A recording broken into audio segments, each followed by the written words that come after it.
Now King David was old and advanced in years, and they covered him with clothes, but he couldn't keep warm. Therefore his servant said to him, "Let a young virgin be sought for my lord the king. Let her stand before the king, and cherish him, and let her lie in your bosom, that my lord the king may keep warm." So they sought for a beautiful young lady throughout all the borders of Israel, and found Abishag the Shunammite, and brought her to the king. The young lady was very beautiful, and she cherished the king and served him, but the king didn't know her intimately. Then Adonijah the son of Haggith exalted himself, saying, "I will be king." Then he prepared him chariots and horsemen, and 50 men to run before him. His father had not displeased him at any time in saying, "Why have you done so?" And he was also a very handsome man, and he was born after Absalom. He conferred with Joab the son of Zeruiah and with Abiathar the priest, and they followed Adonijah and helped him. But Zadok the priest, Benaiah the son of Jehoiada, Nathan the prophet, Shimei, Ray, and the mighty men who belonged to David were not with Adonijah. Adonijah killed sheep, cattle, and fatlings by the stone of Zoheleth, which is beside in Rosal. And he called all his brothers, the king's sons, and all the men of Judah, the king's servants. But he didn't call Nathan the prophet, and Benaiah, and the mighty men, and Solomon his brother. Then Nathan spoke to Bathsheba, the mother of Solomon, saying, "Haven't you heard that Adonijah the son of Haggith reigns, and David our Lord doesn't know it? Now therefore come, please let me give you counsel, that you may save your own life and your son Solomon's life. Go in to King David and tell him, 'Didn't you, my lord the king, swear to your servant, saying, Assuredly Solomon your son shall reign after me, and he shall sit on my throne? Why then does Adonijah reign? Behold, while you are still talking there with the king, I will also come in after you and confirm your words.' Bathsheba went into the king in his room. The king was very old, and Abishag the Shunammite was serving the king. Bathsheba bowed and showed respect to the king. The king said, 'What would you like?' She said to him, 'My lord, you swore by Yahweh your God to your servant, Assuredly Solomon your son shall reign after me, and he shall sit on my throne. Now, behold, Adonijah reigns, and you, my lord the king, don't know it. He has slain cattle and fatlings and sheep in abundance, and has called all the sons of the king, Abiathar the priest, and Joab the captain of the army. But he hasn't called Solomon your servant. You, my lord the king, the eyes of all Israel are on you, that you should tell them who will sit on the throne of my lord the king after him. Otherwise it will happen, when my lord the king sleeps with his fathers, that I and my son Solomon will be considered criminals.' Behold, while she was still talking with the king, Nathan the prophet came in. They told the king, saying, 'Behold, Nathan the prophet.' When he had come in before the king, he bowed himself before the king with his face to the ground. Nathan said, 'My lord king, have you said, Adonijah shall reign after me, and he shall sit on my throne? For he has gone down today, and has slain cattle, fatlings, and sheep in abundance, and has called all the king's sons, the captains of the army, and Abiathar the priest. Behold, they are eating and drinking before him, and saying, Long live King Adonijah. But he hasn't called me, even me your servant, Zadok the priest, Benaiah the son of Jehoiada, and your servant Solomon. Was this thing done by my lord the king, and you haven't shown to your servants who should sit on the throne of my lord the king after him?' Then King David answered, 'Call Bathsheba in to me.'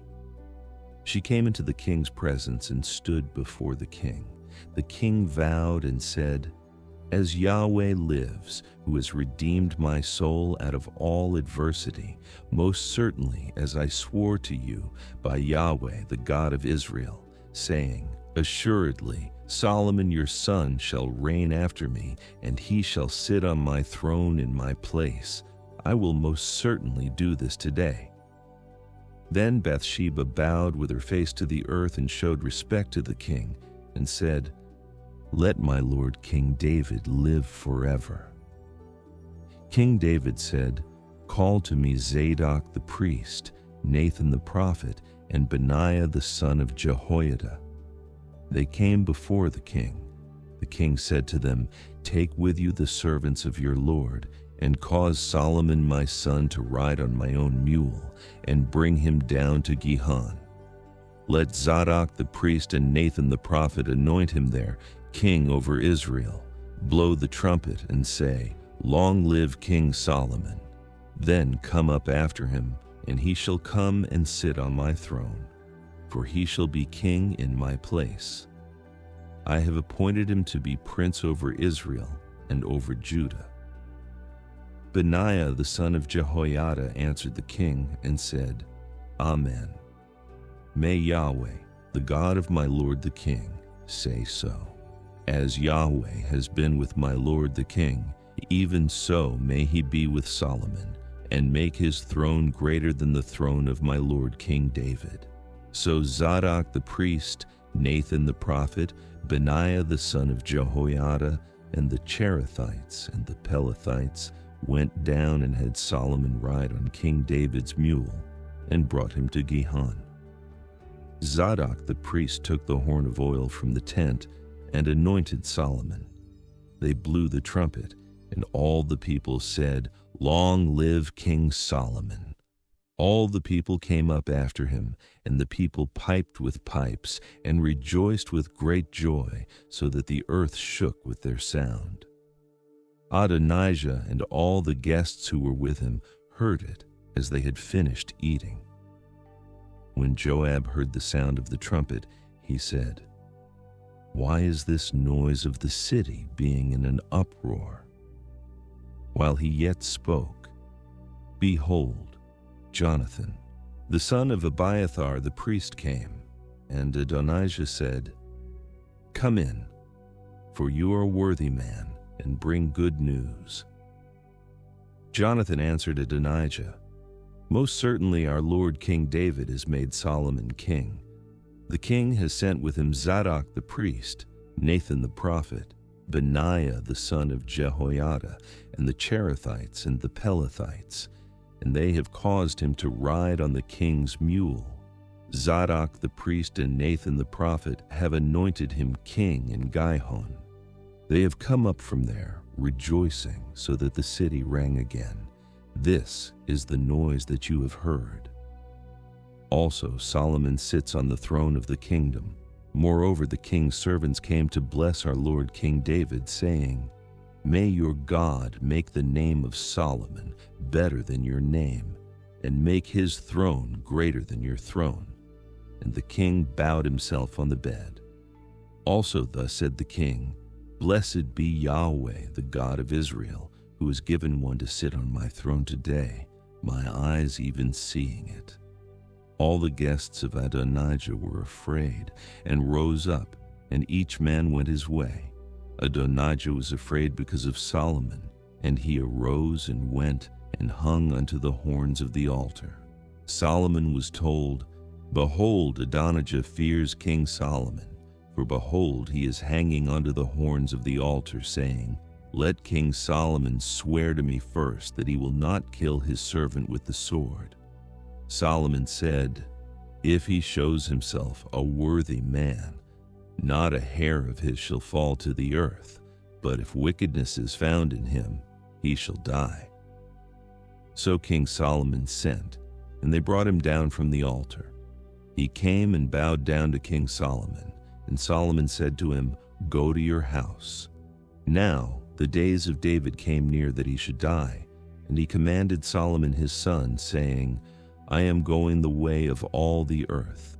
You be strong, therefore, and show yourself a man, and keep the instruction of Yahweh your God, to walk in his ways, to keep his statutes, his commandments, his ordinances, and his testimonies, according to that which is written in the law of Moses, that you may prosper in all that you do, and wherever you turn yourself.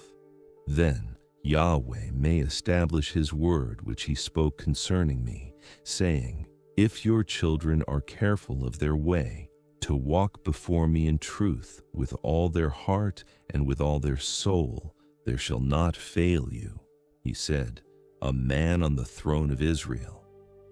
Moreover, you know also what Joab the son of Zeruiah did to me, even what he did to the 2 captains of the armies of Israel, to Abner the son of Ner, and to Amasa the son of Jether, whom he killed, and shed the blood of war in peace, and put the blood of war on his sash that was around his waist, and in his sandals that were on his feet.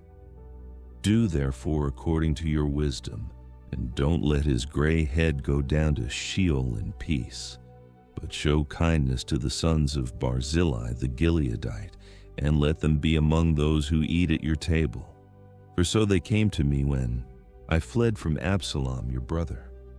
Behold, there is with you Shimei the son of Gera, the Benjamite of Bahurim, who cursed me with a grievous curse in the day when I went to Mahanaim.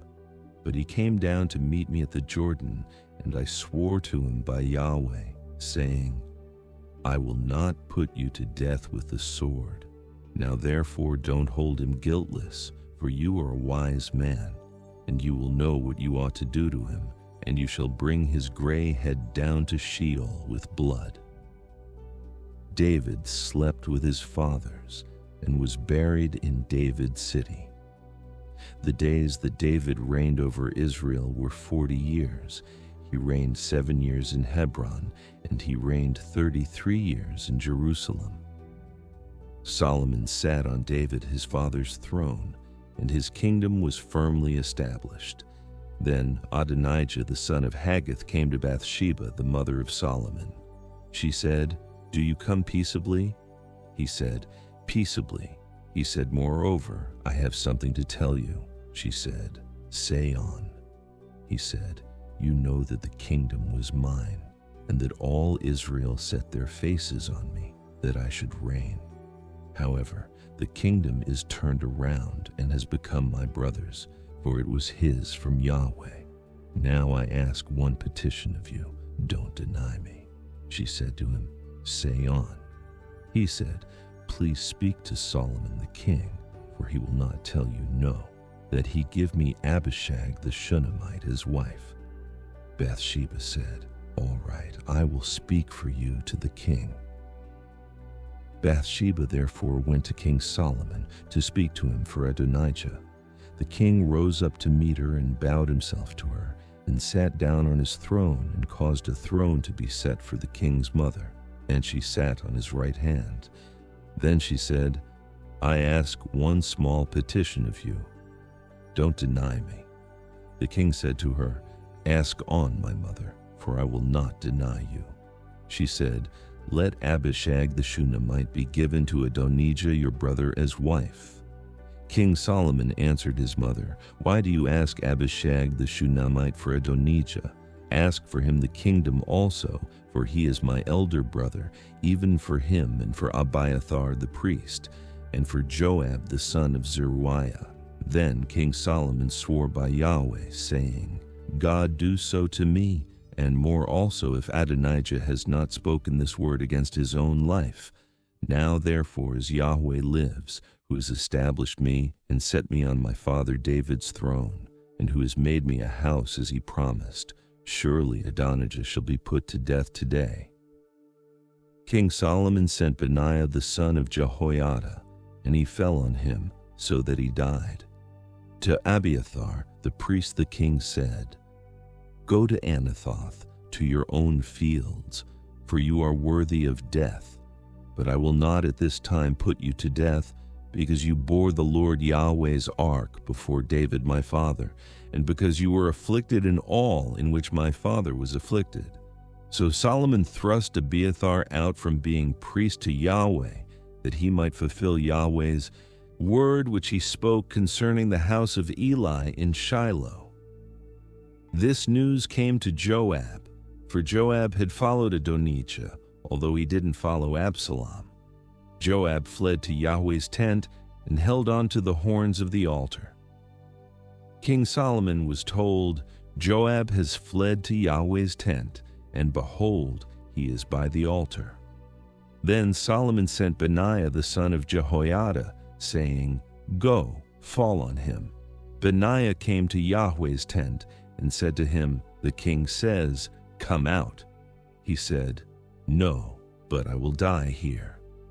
Benaiah brought the king word again, saying, "This is what Joab said, and this is how he answered me." The king said to him, "Do as he has said, and fall on him, and bury him, that you may take away the blood which Joab shed without cause, from me and from my father's house. Yahweh will return his blood on his own head, because he fell on 2 men more righteous and better than he, and killed them with the sword, and my father David didn't know it, Abner the son of Ner, captain of the army of Israel, and Amasa the son of Jether, captain of the army of Judah. So their blood will return on the head of Joab, and on the head of his offspring forever. But for David, for his offspring, for his house, and for his throne, there will be peace forever from Yahweh." Then Benaiah the son of Jehoiada went up and fell on him and killed him, and he was buried in his own house in the wilderness. The king put Benaiah the son of Jehoiada in his place over the army, and the king put Zadok the priest in the place of Abiathar. The king sent and called for Shimei and said to him, "Build yourself a house in Jerusalem and live there, and don't go anywhere else. For on the day you go out and pass over the brook Kidron, know for certain that you will surely die. Your blood will be on your own head." Shimei said to the king, "What you say is good.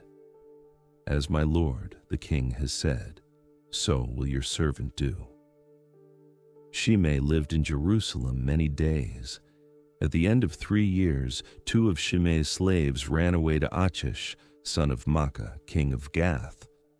They told Shimei, saying, "Behold, your slaves are in Gath." Shimei arose, saddled his donkey, and went to Gath to Achish to seek his slaves, and Shimei went and brought his slaves from Gath. Solomon was told that Shimei had gone from Jerusalem to Gath, and had come again.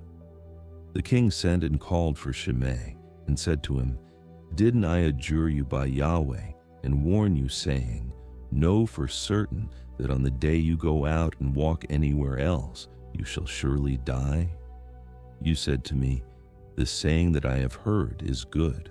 Why then have you not kept the oath of Yahweh and the commandment that I have instructed you with?' The king said moreover to Shimei, 'You know in your heart all the wickedness that you did to David my father. Therefore Yahweh will return your wickedness on your own head, but King Solomon will be blessed, and David's throne will be established before Yahweh forever.' So the king commanded Benaiah the son of Jehoiada, and he went out and fell on him, so that he died. The kingdom was established in the hand of Solomon. Solomon made a marriage alliance with Pharaoh king of Egypt. He took Pharaoh's daughter and brought her into David's city until he had finished building his own house, Yahweh's house, and the wall around Jerusalem. However, the people sacrificed in the high places, because there was not yet a house built for Yahweh's name. Solomon loved Yahweh, walking in the statutes of David his father, except that he sacrificed and burned incense in the high places. The king went to Gibeon to sacrifice there, for that was the great high place. Solomon offered 1,000 burnt offerings on that altar. In Gibeon, Yahweh appeared to Solomon in a dream by night, and God said, "Ask for what I should give you." Solomon said, "You have shown to your servant David, my Father great loving kindness, because he walked before you in truth, in righteousness, and in uprightness of heart with you. You have kept for him this great loving kindness, that you have given him a son to sit on his throne, as it is today. Now, Yahweh my God, you have made your servant king instead of David my father. I am just a little child. I don't know how to go out or come in. Your servant is among your people which you have chosen, a great people that can't be numbered or counted for multitude. Give your servant therefore an understanding heart to judge your people, that I may discern between good and evil. For who is able to judge this great people of yours? This request pleased the Lord, that Solomon had asked this thing. God said to him, because you have asked this thing, and have not asked for yourself long life, nor have you asked for riches for yourself, nor have you asked for the life of your enemies, but have asked for yourself, understanding to discern justice. Behold, I have done according to your word. Behold, I have given you a wise and understanding heart, so that there has been no one like you before you, and after you none will arise like you. I have also given you that which you have not asked, both riches and honor, so that there will not be any among the kings like you for all your days. If you will walk in my ways, to keep my statutes and my commandments, as your father David walked, then I will lengthen your days. Solomon awoke, and behold, it was a dream. Then he came to Jerusalem and stood before the ark of Yahweh's covenant, and offered up burnt offerings, offered peace offerings, and made a feast for all his servants. Then 2 women who were prostitutes came to the king and stood before him. The one woman said, O my lord, I and this woman dwell in one house. I delivered a child with her in the house. The 3rd day after I delivered, this woman delivered also. We were together. There was no stranger with us in the house, just us 2 in the house. This woman's child died in the night because she lay on it. She arose at midnight and took my son from beside me while your servant slept, and laid it in her bosom, and laid her dead child in my bosom. When I rose in the morning to nurse my child, behold, he was dead. But when I had looked at him in the morning, behold, it was not my son whom I bore. The other woman said, No, but the living one is my son, and the dead one is your son. The first one said, No, but the dead one is your son, and the living one is my son. They argued like this before the king. Then the king said, One says, This is my son who lives, and your son is the dead one. And the other says, No, but your son is the dead one, and my son is the living one. The king said, Get me a sword. So they brought a sword before the king. The king said, Divide the living child in 2, and give half to the one and half to the other. Then the woman whose the living child was spoke to the king, for her heart yearned over her son, and she said, O my lord, give her the living child, and in no way kill him. But the other said, He shall be neither mine nor yours, divide him. Then the king answered, Give the first woman the living child, and definitely do not kill him. She is his mother. All Israel heard of the judgment which the king had judged, and they feared the king, for they saw that the wisdom of God was in him to do justice. King Solomon was king over all Israel.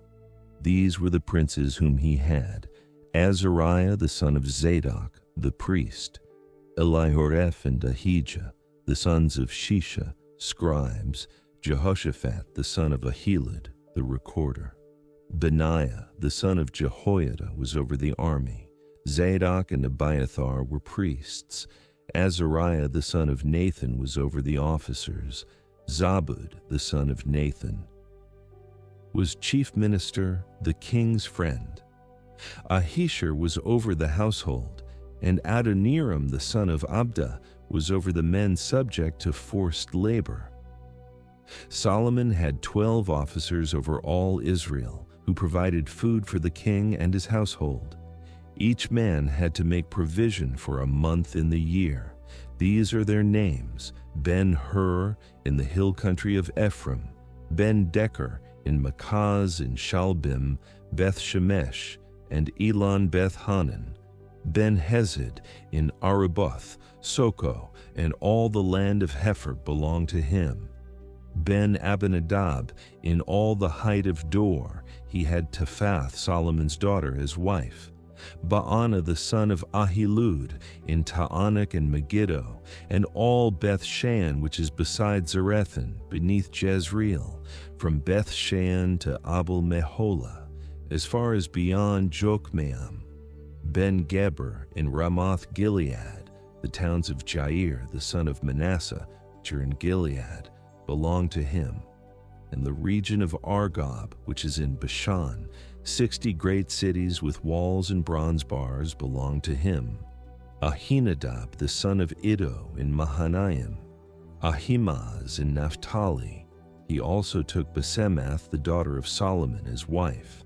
Baana the son of Hushai in Asher, and Baaloth, Jehoshaphat the son of Peruah in Issachar, Shimei the son of Elah in Benjamin, Geber the son of Uri in the land of Gilead, the country of Sihon, king of the Amorites, and of Og, king of Bashan.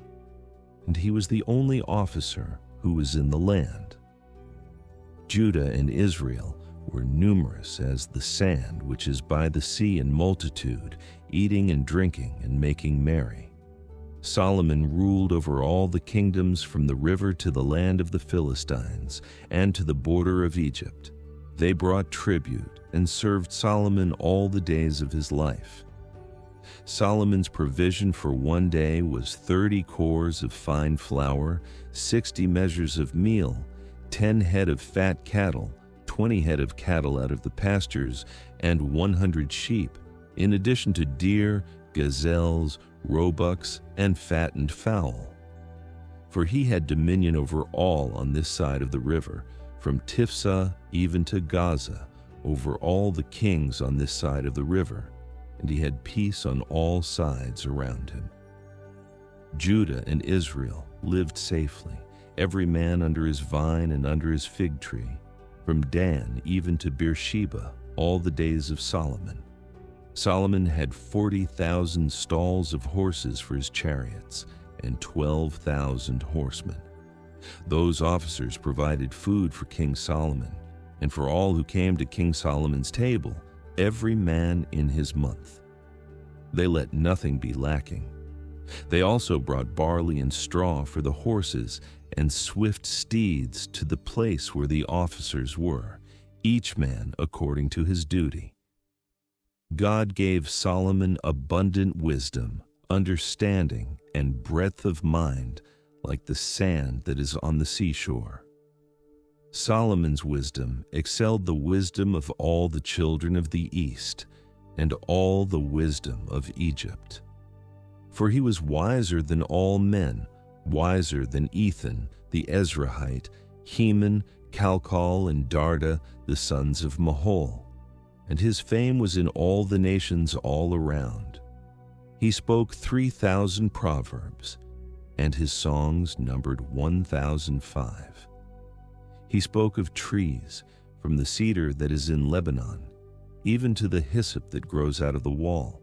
He also spoke of animals, of birds, of creeping things, and of fish. People of all nations came to hear the wisdom of Solomon, sent by all kings of the earth who had heard of his wisdom. Hiram, king of Tyre, sent his servants to Solomon, for he had heard that they had anointed him king in the place of his father, and Hiram had always loved David. Solomon sent to Hiram, saying, "You know that David my father could not build a house for the name of Yahweh, his God, because of the wars which were around him on every side, until Yahweh put his enemies under the soles of his feet. But now Yahweh my God has given me rest on every side. There is no enemy and no evil occurrence. Behold, I intend to build a house for the name of Yahweh my God, as Yahweh spoke to David my father, saying, Your son, whom I will set on your throne in your place, shall build the house for my name. Now therefore command that cedar trees be cut for me out of Lebanon. My servants will be with your servants, and I will give you wages for your servants according to all that you say. For you know that there is nobody among us who knows how to cut timber like the Sidonians. When Hiram heard the words of Solomon, he rejoiced greatly and said, Blessed is Yahweh today, who has given to David a wise son to rule over this great people. Hiram sent to Solomon, saying, I have heard the message which you have sent to me. I will do all your desire concerning timber of cedar and concerning cypress timber. My servants will bring them down from Lebanon to the sea. I will make them into rafts to go by sea to the place that you specify to me, and will cause them to be broken up there, and you will receive them. You will accomplish my desire in giving food for my household. So Hiram gave Solomon cedar timber and cypress timber according to all his desire. Solomon gave Hiram 20,000 cores of wheat for food to his household and 20 cores of pure oil. Solomon gave this to Hiram year by year. Yahweh gave Solomon wisdom as he promised him. There was peace between Hiram and Solomon, and the two of them made a treaty together. King Solomon raised a levy out of all Israel, and the levy was 30,000 men. He sent them to Lebanon, 10,000 a month by courses.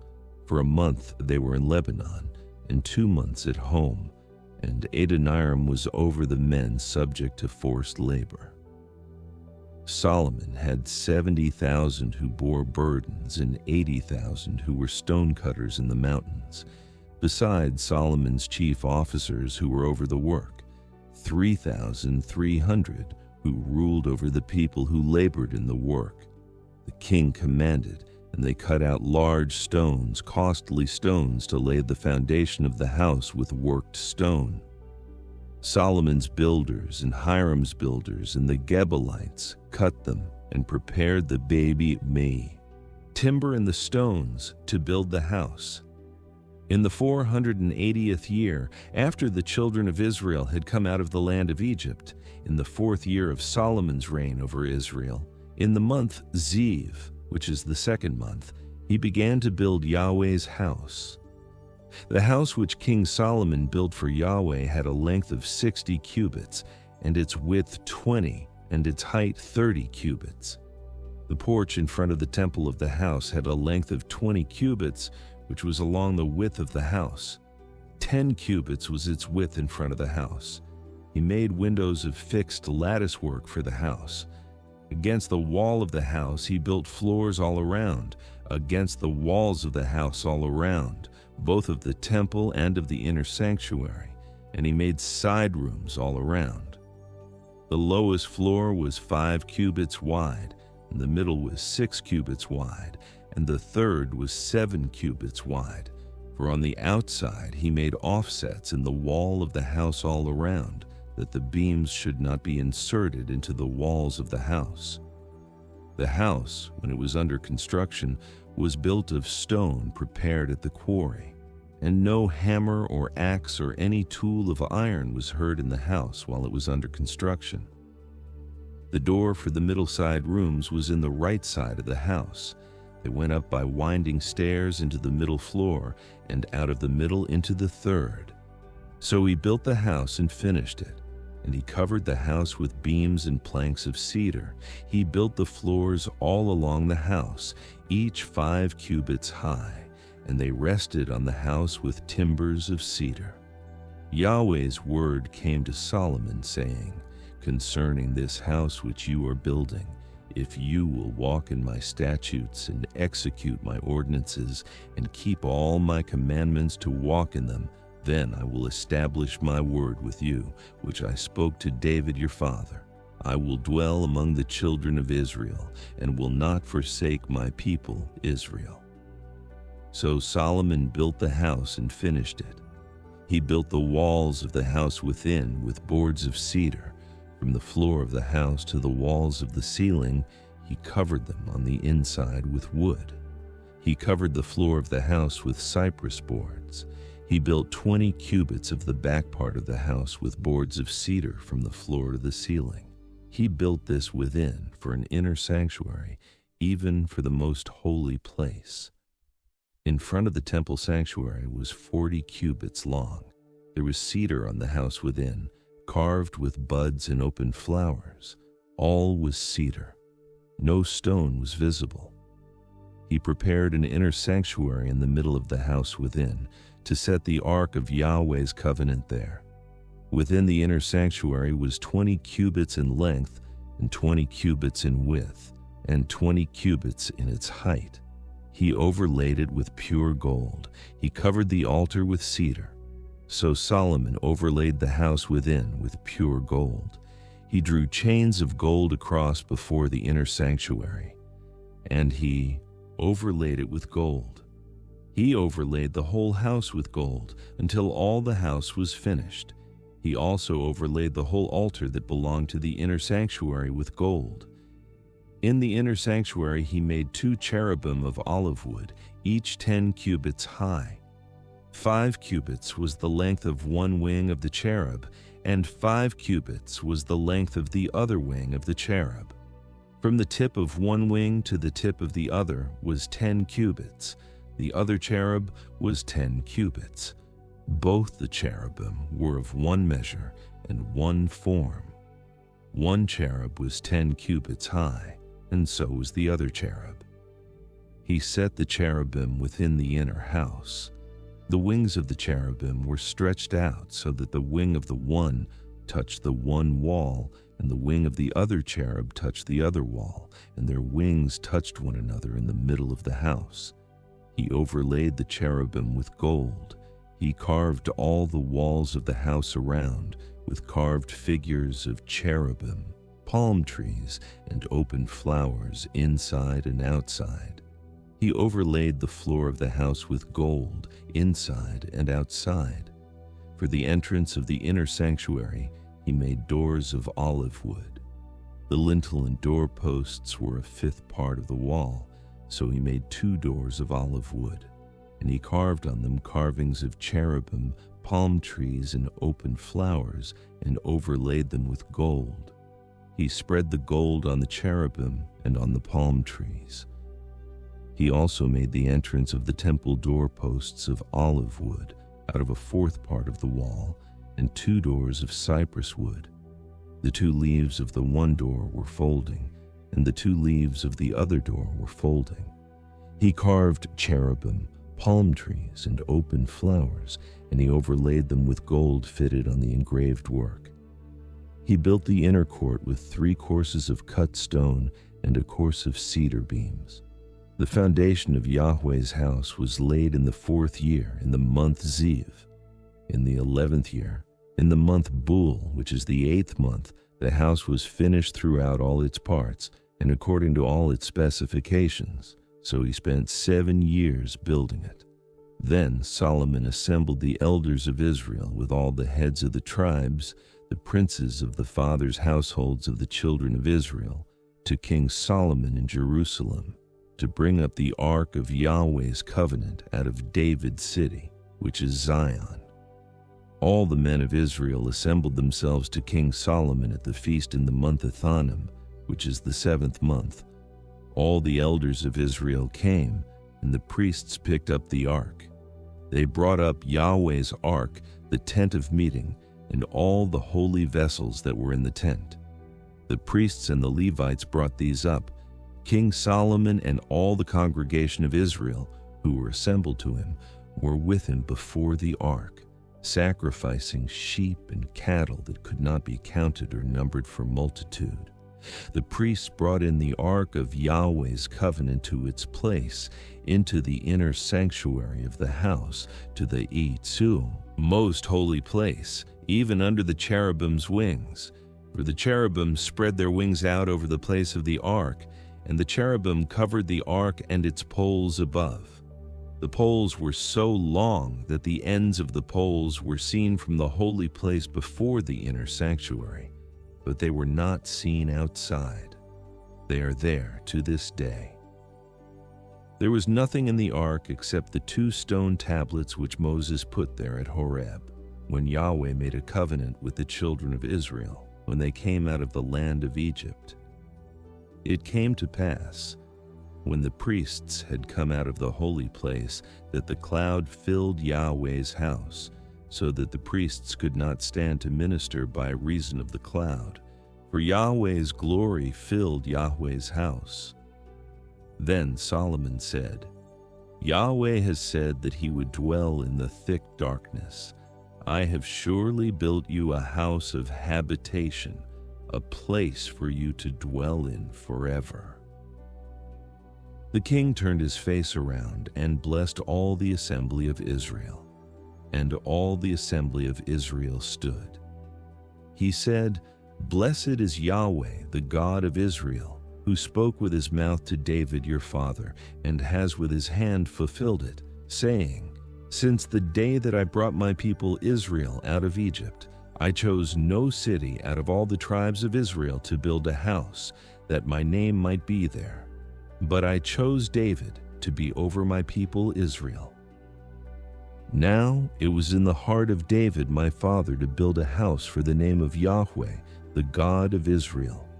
But Yahweh said to David my father, Whereas it was in your heart to build a house for my name, you did well that it was in your heart. Nevertheless, you shall not build the house, but your son who shall come out of your body, he shall build the house for my name. Yahweh has established his word that he spoke.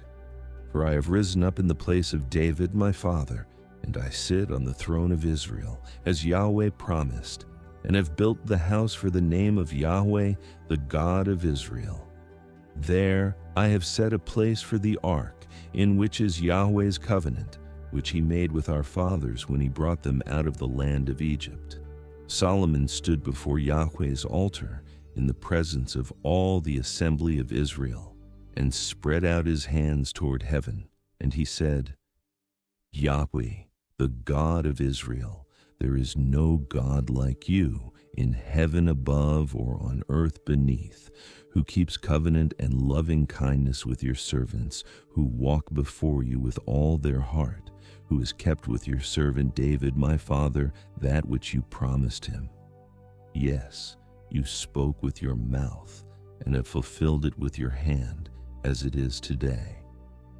Now therefore may Yahweh, the God of Israel, keep with your servant David my father that which you have promised him, saying, There shall not fail from you a man in my sight to sit on the throne of Israel, if only your children take heed to their way, to walk before me as you have walked before me.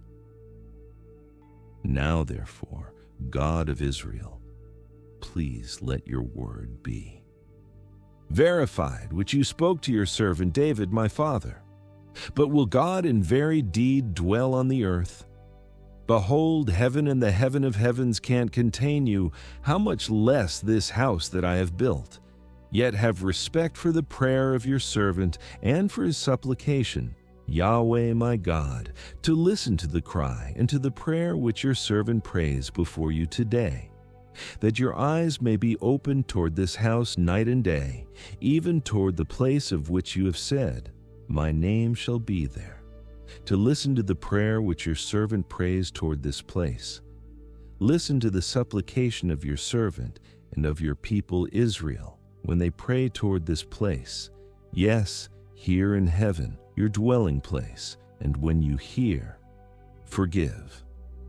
If a man sins against his neighbor, and an oath is laid on him to cause him to swear, and he comes and swears before your altar in this house, then hear in heaven, and act, and judge your servants, condemning the wicked, to bring his way on his own head, and justifying the righteous, to give him according to his righteousness. When your people Israel are struck down before the enemy because they have sinned against you, if they turn again to you and confess your name, and pray and make supplication to you in this house, then hear in heaven and forgive the sin of your people Israel, and bring them again to the land which you gave to their fathers. When the sky is shut up, and there is no rain because they have sinned against you, if they pray toward this place and confess your name and turn from their sin when you afflict them, then hear in heaven and forgive the sin of your servants and of your people Israel, when you teach them the good way in which they should walk, and send rain on your land which you have given to your people for an inheritance. If there is famine in the land, if there is pestilence, if there is blight, mildew, locust, or caterpillar, if their enemy besieges them in the land of their cities, whatever plague, whatever sickness there is, whatever prayer and supplication is made by any man, or by all your people Israel, who shall each know the plague of his own heart, and spread out his hands toward this house, then hear in heaven, your dwelling place, and forgive, and act, and give to every man according to all his ways, whose heart you know, for you, even you only, know the hearts of all the children of men, that they may fear you all the days that they live in the land which you gave to our fathers. Moreover, concerning the foreigner, who is not of your people Israel, when he comes out of a far country for your name's sake, for they shall hear of your great name and of your mighty hand and of your outstretched arm. When he comes and prays toward this house, hear in heaven your dwelling place, and do according to all that the foreigner calls to you for, that all the peoples of the earth may know your name, to fear you, as do your people Israel, and that they may know that this house which I have built is called by your name. If your people go out to battle against their enemy, by whatever way you shall send them, and they pray to Yahweh toward the city which you have chosen, and toward the house which I have built for your name, then hear in heaven their prayer and their supplication, and maintain their cause. If they sin against you, for there is no man who doesn't sin, and you are angry with them, and deliver them to the enemy, so that they carry them away captive to the land of the enemy, far off or near.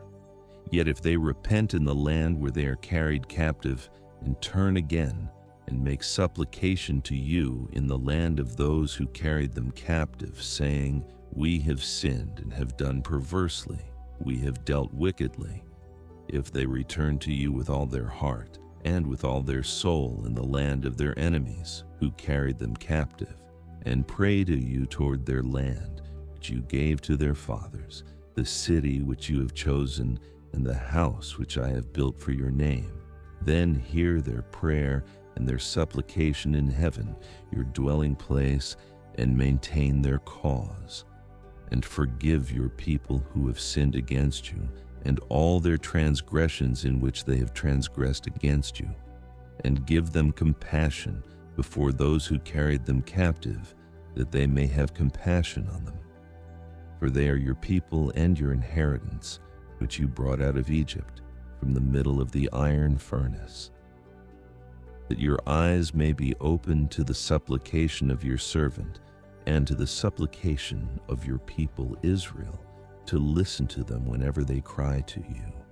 For you separated them from among all the peoples of the earth to be your inheritance, as you spoke by Moses your servant, when you brought our fathers out of Egypt, Lord Yahweh. It was so that when Solomon had finished praying all this prayer and supplication to Yahweh, he arose from before Yahweh's altar, from kneeling on his knees with his hands spread out toward heaven. He stood and blessed all the assembly of Israel with a loud voice, saying, Blessed be Yahweh, who has given rest to his people Israel, according to all that he promised. There has not failed one word of all his good promise, which he promised by Moses his servant. May Yahweh our God be with us, as he was with our fathers. Let him not leave us or forsake us, that he may incline our hearts to him, to walk in all his ways, and to keep his commandments, his statutes, and his ordinances, which he commanded our fathers. Let these my words, with which I have made supplication before Yahweh, be near to Yahweh our God day and night, that he may maintain the cause of his servant and the cause of his people Israel, as every day requires, that all the peoples of the earth may know that Yahweh himself is God. There is no one else. Let your heart therefore be perfect with Yahweh our God, to walk in his statutes and to keep his commandments as it is today. The king and all Israel with him offered sacrifice before Yahweh. Solomon offered for the sacrifice of peace offerings, which he offered to Yahweh, 22,000 head of cattle and 120,000 sheep. So the king and all the children of Israel dedicated Yahweh's house. The same day the king made the middle of the court holy that was before Yahweh's house. For there he offered the burnt offering, the meal offering, and the fat of the peace offerings, because the bronze altar that was before Yahweh was too little to receive the burnt offering, the meal offering, and the fat of the peace offerings. So Solomon held the feast at that time, and all Israel with him, a great assembly, from the entrance of Hamath to the brook of Egypt, before Yahweh our God, 7 days and 7 more days, even 14 days. On the 8th day he sent the people away, and they blessed the king and went to their tents, joyful and glad in their hearts for all the goodness that Yahweh had shown to David his servant and to Israel his people. When Solomon had finished the building of Yahweh's house, the king's house, and all Solomon's desire which he was pleased to do, Yahweh appeared to Solomon the second time, as he had appeared to him at Gibeon. Yahweh said to him, I have heard your prayer and your supplication that you have made before me. I have made this house holy, which you have built, to put my name there forever, and my eyes and my heart shall be there perpetually. As for you, if you will walk before me as David your father walked, in integrity of heart and in uprightness, to do according to all that I have commanded you, and will keep my statutes and my ordinances, then I will establish the throne of your kingdom over Israel forever, as I promised to David your father, saying, there shall not fail from you a man on the throne of Israel. But if you turn away from following me, you or your children, and not keep my commandments and my statutes which I have set before you, but go and serve other gods and worship them, then I will cut off Israel out of the land which I have given them, and I will cast this house, which I have made holy for my name, out of my sight, and Israel will be a proverb and a byword among all peoples. Though this house is so high, yet everyone who passes by it will be astonished and hiss, and they will say, why has Yahweh done this to this land and to this house? And they will answer, because they abandoned Yahweh their God, who brought their fathers out of the land of Egypt, and embraced other gods, and worshipped them, and served them. Therefore Yahweh has brought all this evil on them. At the end of 20 years, in which Solomon had built the 2 houses, Yahweh's house and the king's house, now Hiram the king of Tyre had furnished Solomon with cedar trees and cypress trees, and with gold according to all his desire. King Solomon gave Hiram 20 cities in the land of Galilee. Hiram came out of Tyre to see the cities which Solomon had given him, and they didn't please him. He said, what cities are these which you have given me, my brother? He called them the land of Kabul to this day. Hiram sent to the king 120 talents of gold. This is the reason of the forced labor which King Solomon conscripted, to build Yahweh's house, his own house, Millo, Jerusalem's wall, Hazor, Megiddo, and Gezer. Pharaoh, king of Egypt, had gone up, taken Gezer, burned it with fire, killed the Canaanites who lived in the city, and given it for a wedding gift to his daughter, Solomon's wife. Solomon built in the land Gezer, Beth-horon the lower, Baalath, Tamar in the wilderness, all the storage cities that Solomon had, the cities for his chariots, the cities for his horsemen, and that which Solomon desired to build for his pleasure in Jerusalem and in Lebanon and in all the land of his dominion. As for all the people who were left of the Amorites, the Hittites, the Perizzites, the Hivites, and the Jebusites, who were not of the children of Israel, their children who were left after them in the land, whom the children of Israel were not able utterly to destroy. Of them Solomon raised a levy of bondservants to this day.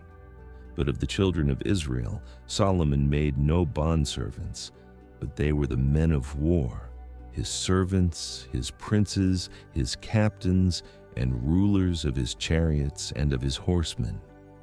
These were the 550 chief officers who were over Solomon's work, who ruled over the people who labored in the work.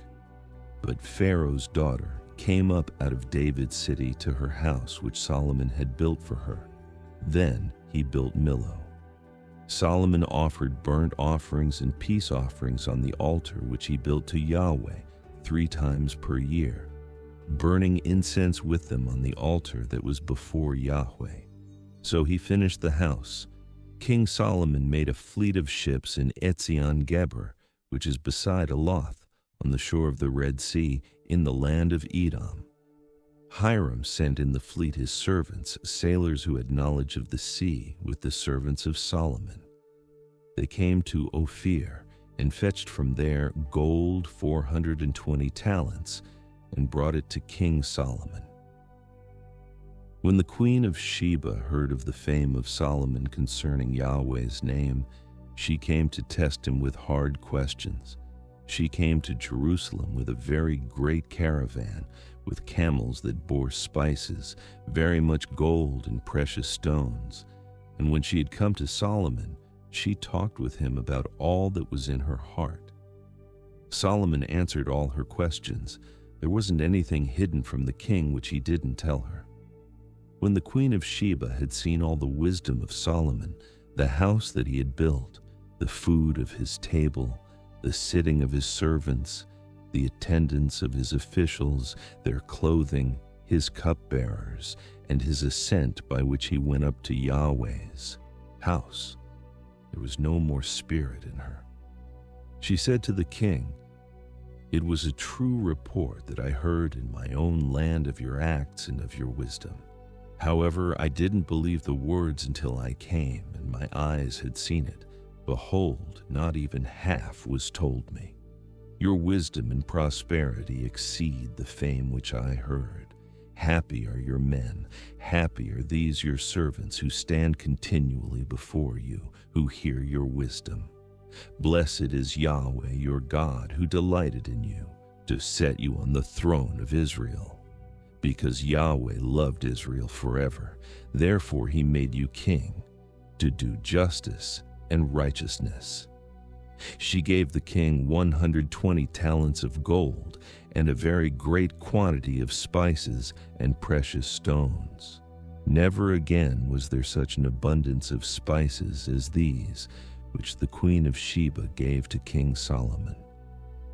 The fleet of Hiram that brought gold from Ophir also brought in from Ophir great quantities of almug trees and precious stones. The king made of the almug trees pillars for Yahweh's house and for the king's house, harps also and stringed instruments for the singers. No such almug trees came or were seen to this day.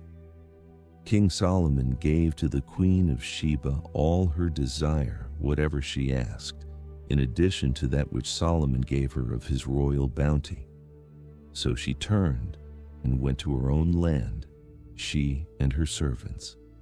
Now the weight of gold that came to Solomon in 1 year was 666 talents of gold, in addition to that which the traders brought, and the traffic of the merchants, and of all the kings of the mixed people, and of the governors of the country.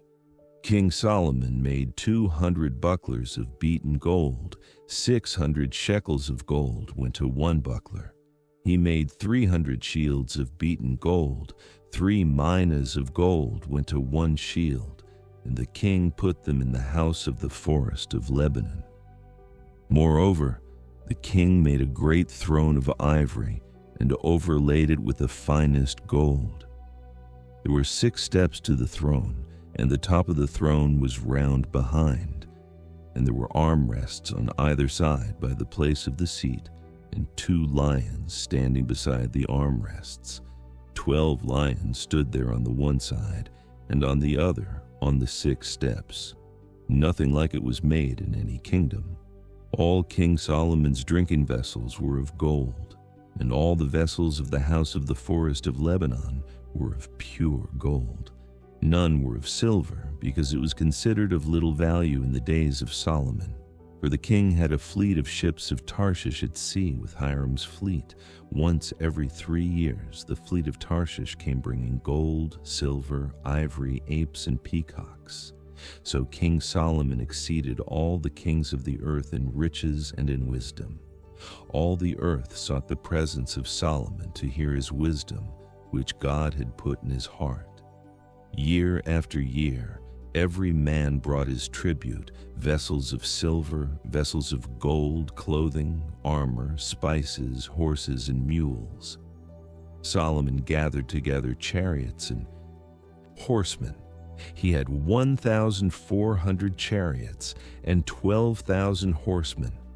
He kept them in the chariot cities and with the king at Jerusalem. The king made silver as common as stones in Jerusalem, and cedars as common as the sycamore trees that are in the lowland. The horses which Solomon had were brought out of Egypt. The king's merchants received them in droves, each drove at a price. A chariot was imported from Egypt for 600 shekels of silver, and a horse for 150 shekels. And so they exported them to all the kings of the Hittites and to the kings of Syria. Now King Solomon loved many foreign women, together with the daughter of Pharaoh, women of the Moabites, Ammonites, Edomites, Sidonians, and Hittites, of the nations concerning which Yahweh said to the children of Israel, "You shall not go among them, neither shall they come among you, for surely they will turn away your heart after their gods." Solomon joined to these in love. He had 700 wives, princesses, and 300 concubines. His wives turned his heart away. When Solomon was old, his wives turned away his heart after other gods, and his heart was not perfect with Yahweh his God, as the heart of David his father was. For Solomon went after Ashtoreth, the goddess of the Sidonians, and after Milcom, the abomination of the Ammonites. Solomon did that which was evil in Yahweh's sight, and didn't go fully after Yahweh, as David his father did. Then Solomon built a high place for Chemosh, the abomination of Moab, on the mountain that is before Jerusalem, and for Moloch, the abomination of the children of Ammon. So he did for all his foreign wives, who burned incense and sacrificed to their gods. Yahweh was angry with Solomon, because his heart was turned away from Yahweh, the God of Israel, who had appeared to him twice, and had commanded him concerning this thing, that he should not go after other gods. But he didn't keep that which Yahweh commanded. Therefore Yahweh said to Solomon, "Because this is done by you, and you have not kept my covenant and my statutes, which I have commanded you, I will surely tear the kingdom from you, and will give it to your servant. Nevertheless, I will not do it in your days for David your father's sake, but I will tear it out of your son's hand. However, I will not tear away all the kingdom, but I will give one tribe to your son, for David my servant's sake, and for Jerusalem's sake, which I have chosen." Yahweh raised up an adversary to Solomon, Hadad the Edomite. He was one of the king's offspring in Edom. For when David was in Edom, and Joab the captain of the army had gone up to bury the slain, and had struck every male in Edom, for Joab and all Israel remained there 6 months, until he had cut off every male in Edom, Hadad fled, he and certain Edomites of his father's servants with him, to go into Egypt, when Hadad was still a little child. They arose out of Midian and came to Paran. And they took men with them out of Paran, and they came to Egypt, to Pharaoh king of Egypt, who gave him a house, and appointed him food, and gave him land. Hadad found great favor in the sight of Pharaoh, so that he gave him his wife, the sister of his own wife, the sister of Tachpenes the queen. The sister of Tahpenes bore him Genubath his son, whom Tahpenes weaned in Pharaoh's house, and Genubath was in Pharaoh's house among the sons of Pharaoh. When Hadad heard in Egypt that David slept with his fathers, and that Joab the captain of the army was dead, Hadad said to Pharaoh, "Let me depart, that I may go to my own country." Then Pharaoh said to him, "But what have you lacked with me, that, behold, you seek to go to your own country?" He answered, "Nothing, however, only let me depart." God raised up an adversary to him, Rezin the son of Eliada, who had fled from his lord Hadadezer king of Zobah. He gathered men to himself, and became captain over a troop, when David killed them of Zobah. They went to Damascus and lived there, and reigned in Damascus. He was an adversary to Israel all the days of Solomon, in addition to the mischief of Hadad. He abhorred Israel and reigned over Syria. Jeroboam the son of Nebat, an Ephraimite of Zeradah, a servant of Solomon, whose mother's name was Zeruiah, a widow, also lifted up his hand against the king. This was the reason why he lifted up his hand against the king. Solomon built Millo and repaired the breach of his father David's city. The man Jeroboam was a mighty man of valor, and Solomon saw the young man that he was industrious, and he put him in charge of all the labor of the house of Joseph. At that time, when Jeroboam went out of Jerusalem, the prophet Ahijah the Shilonite found him on the way. Now Ahijah had clad himself with a new garment, and the two of them were alone in the field. Ahijah took the new garment that was on him and tore it in 12 pieces. He said to Jeroboam, "Take 10 pieces, for Yahweh, the God of Israel, says, 'Behold, I will tear the kingdom out of the hand of Solomon, and will give 10 tribes to you. But he shall have 1 tribe for my servant David's sake, and for Jerusalem's sake, the city which I have chosen out of all the tribes of Israel, because they have forsaken me, and have worshipped Ashtoreth, the goddess of the Sidonians, Chemosh, the god of Moab, and Milcom, the god of the children of Ammon. They have not walked in my ways to do that which is right in my eyes, and to keep my statutes and my ordinances, as David his father did. However, I will not take the whole kingdom out of his hand, but I will make him prince all the days of his life, for David my servant's sake, whom I chose, who kept my commandments and my statutes. But I will take the kingdom out of his son's hand, and will give it to you, even 10 tribes. I will give 1 tribe to his son, that David my servant may have a lamp always before me in Jerusalem, the city which I have chosen for myself to put my name there.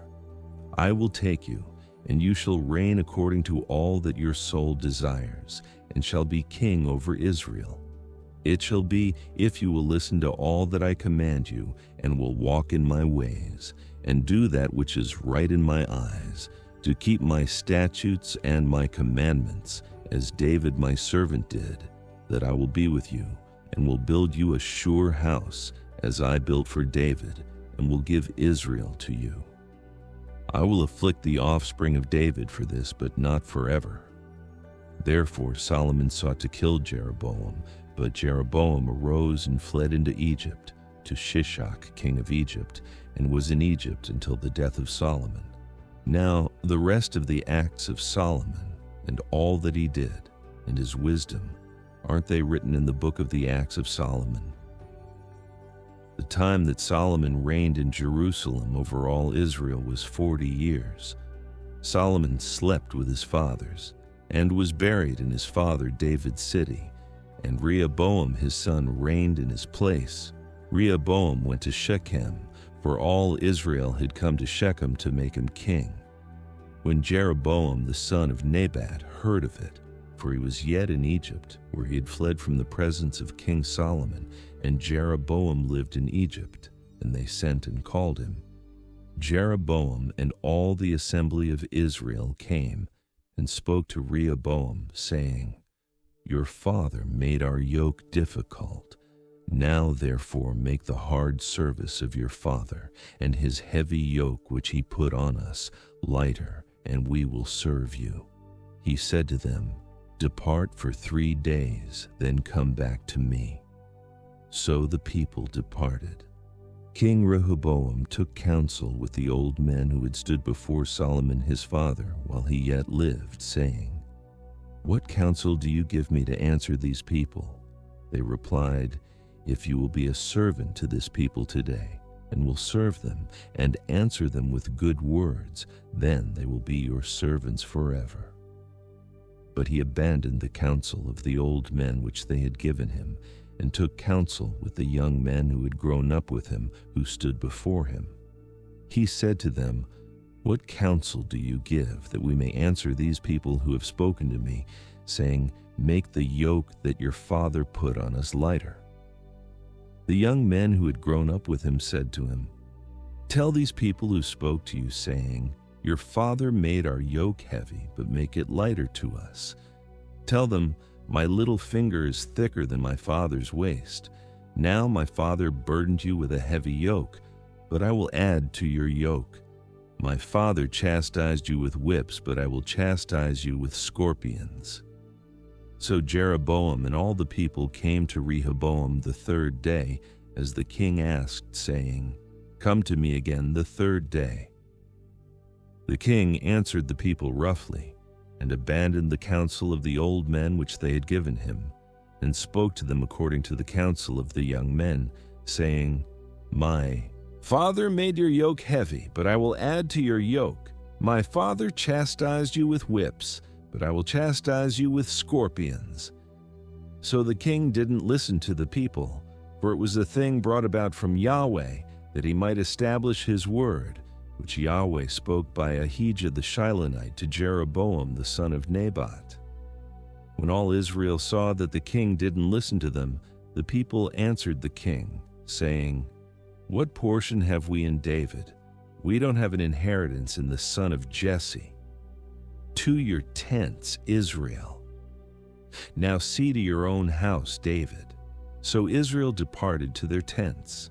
But as for the children of Israel who lived in the cities of Judah, Rehoboam reigned over them. Then King Rehoboam sent Adoram, who was over the men subject to forced labor, and all Israel stoned him to death with stones. King Rehoboam hurried to get himself up to his chariot, to flee to Jerusalem. So Israel rebelled against David's house to this day. When all Israel heard that Jeroboam had returned, they sent and called him to the congregation and made him king over all Israel. There was no one who followed David's house except for the tribe of Judah only. When Rehoboam had come to Jerusalem, he assembled all the house of Judah and the tribe of Benjamin, 180,000 chosen men who were warriors, to fight against the house of Israel, to bring the kingdom again to Rehoboam the son of Solomon. But the word of God came to Shemaiah the man of God, saying, Speak to Rehoboam the son of Solomon, king of Judah, and to all the house of Judah and Benjamin, and to the rest of the people, saying, Yahweh says, You shall not go up or fight against your brothers, the children of Israel. Everyone return to his house, for this thing is from me. So they listened to Yahweh's word and returned and went their way, according to Yahweh's word. Then Jeroboam built Shechem in the hill country of Ephraim, and lived in it, and he went out from there and built Penuel. Jeroboam said in his heart, Now the kingdom will return to David's house. If this people goes up to offer sacrifices in Yahweh's house at Jerusalem, then the heart of this people will turn again to their Lord, even to Rehoboam king of Judah, and they will kill me and return to Rehoboam king of Judah. So the king took counsel and made 2 calves of gold, and he said to them, It is too much for you to go up to Jerusalem. Look and behold your gods, Israel, which brought you up out of the land of Egypt. He set the one in Bethel, and the other he put in Dan. This thing became a sin, for the people went even as far as Dan to worship before the one there. He made houses of high places and made priests from among all the people who were not of the sons of Levi. Jeroboam ordained a feast in the 8th month, on the 15th day of the month, like the feast that is in Judah, and he went up to the altar. He did so in Bethel, sacrificing the calves that he had made, and he placed in Bethel the priests of the high places that he had made. He went up to the altar which he had made in Bethel on the 15th day in the 8th month, even in the month which he had devised of his own heart, and he ordained a feast for the children of Israel, and went up to the altar to burn incense. Behold, a man of God came out of Judah by Yahweh's word to Bethel, and Jeroboam was standing by the altar to burn incense. He cried against the altar by Yahweh's word and said, Altar, altar. Yahweh says, Behold, a son will be born to David's house, Josiah by name. On you he will sacrifice the priests of the high places who burn incense on you, and they will burn men's bones on you. He gave a sign the same day, saying, This is the sign which Yahweh has spoken. Behold, the altar will be split apart, and the ashes that are on it will be poured out. When the king heard the saying of the man of God, which he cried against the altar in Bethel, Jeroboam put out his hand from the altar, saying, Seize him. His hand, which he put out against him, dried up so that he could not draw it back again to himself. The altar was also split apart, and the ashes poured out from the altar, according to the sign which the man of God had given by Yahweh's word. The king answered the man of God, Now intercede for the favor of Yahweh your God, and pray for me, that my hand may be restored me again. The man of God interceded with Yahweh. The king's hand was restored to him again, and became as it was before. The king said to the man of God, Come home with me and refresh yourself, and I will give you a reward. The man of God said to the king, Even if you gave me half of your house, I would not go in with you, neither would I eat bread nor drink water in this place. For so was it commanded me by Yahweh's word, saying, You shall eat no bread, drink no water, and don't return by the way that you came. So he went another way, and didn't return by the way that he came to Bethel. Now an old prophet lived in Bethel, and one of his sons came and told him all the works that the man of God had done that day in Bethel. They also told their father the words which he had spoken to the king. Their father said to them, Which way did he go? Now his sons had seen which way the man of God went, who came from Judah. He said to his sons, "Saddle the donkey for me." So they saddled the donkey for him, and he rode on it. He went after the man of God and found him sitting under an oak. He said to him, "Are you the man of God who came from Judah?" He said, "I am." Then he said to him, "Come home with me and eat bread." He said, "I may not return with you, nor go in with you. I will not eat bread or drink water with you in this place. For it was said to me by Yahweh's word, you shall eat no bread or drink water there, and don't turn again to go by the way that you came." He said to him, "I also am a prophet as you are. And an angel spoke to me by Yahweh's word, saying, Bring him back with you into your house, that he may eat bread and drink water." He lied to him.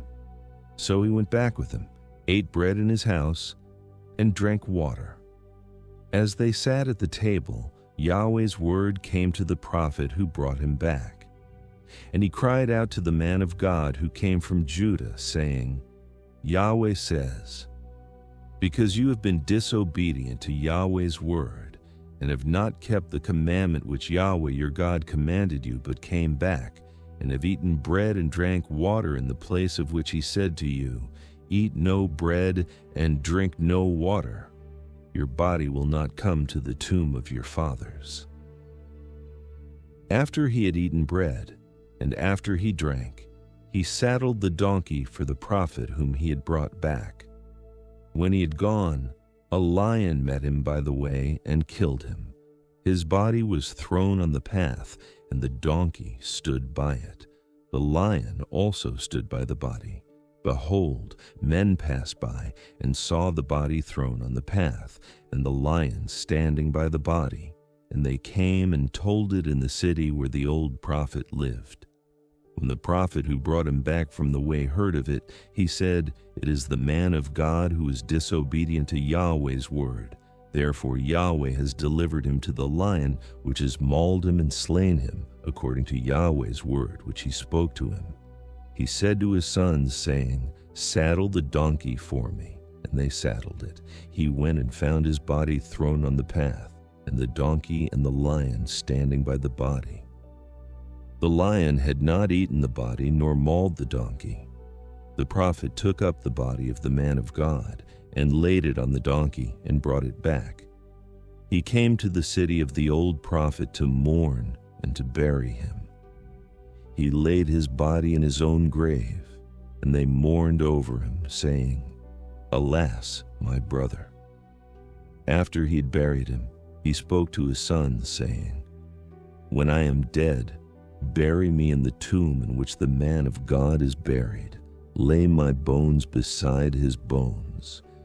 For the saying which he cried by Yahweh's word against the altar in Bethel, and against all the houses of the high places which are in the cities of Samaria, will surely happen." After this thing, Jeroboam didn't turn from his evil way, but again made priests of the high places from among all the people. Whoever wanted to, he consecrated him, that there might be priests of the high places. This thing became sin to the house of Jeroboam, even to cut it off and to destroy it from off the surface of the earth. At that time, Abijah the son of Jeroboam became sick. Jeroboam said to his wife, "Please get up and disguise yourself, so that you won't be recognized as Jeroboam's wife. Go to Shiloh. Behold, Ahijah the prophet is there, who said that I would be king over this people. Take with you 10 loaves of bread, some cakes and a jar of honey, and go to him. He will tell you what will become of the child." Jeroboam's wife did so, and arose and went to Shiloh, and came to Ahijah's house. Now Ahijah could not see, for his eyes were set by reason of his age. Yahweh said to Ahijah, "Behold, Jeroboam's wife is coming to inquire of you concerning her son, for he is sick. Tell her such and such, for it will be, when she comes in, that she will pretend to be another woman." So when Ahijah heard the sound of her feet as she came in at the door, he said, "Come in, Jeroboam's wife. Why do you pretend to be another? For I am sent to you with heavy news. Go, tell Jeroboam, Yahweh, the God of Israel, says, because I exalted you from among the people, and made you prince over my people Israel, and tore the kingdom away from David's house, and gave it to you. And yet you have not been as my servant David, who kept my commandments, and who followed me with all his heart, to do that only which was right in my eyes, but have done evil above all who were before you, and have gone and made for yourself other gods, molten images, to provoke me to anger, and have cast me behind your back. Therefore, behold, I will bring evil on the house of Jeroboam, and will cut off from Jeroboam everyone who urinates on a wall, he who is shut up, and he who is left at large in Israel, and will utterly sweep away the house of Jeroboam, as a man sweeps away dung until it is all gone.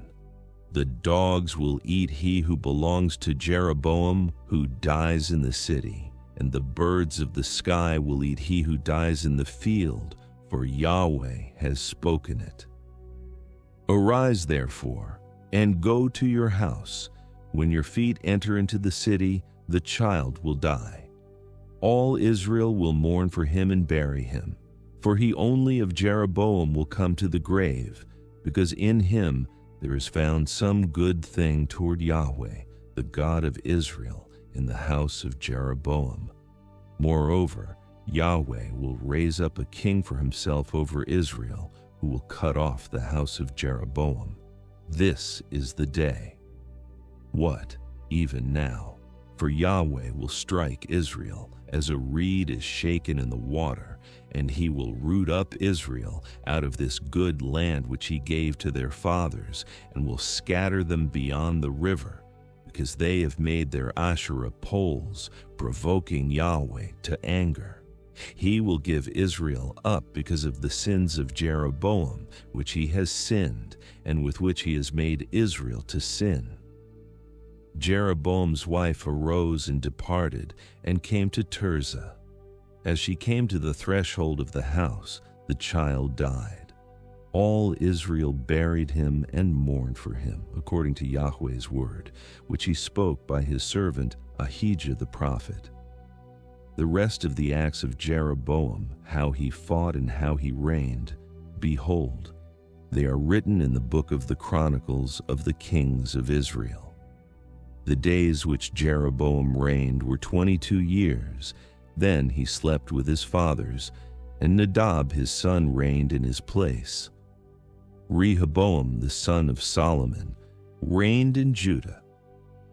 Rehoboam was 41 years old when he began to reign, and he reigned 17 years in Jerusalem, the city which Yahweh had chosen out of all the tribes of Israel to put his name there.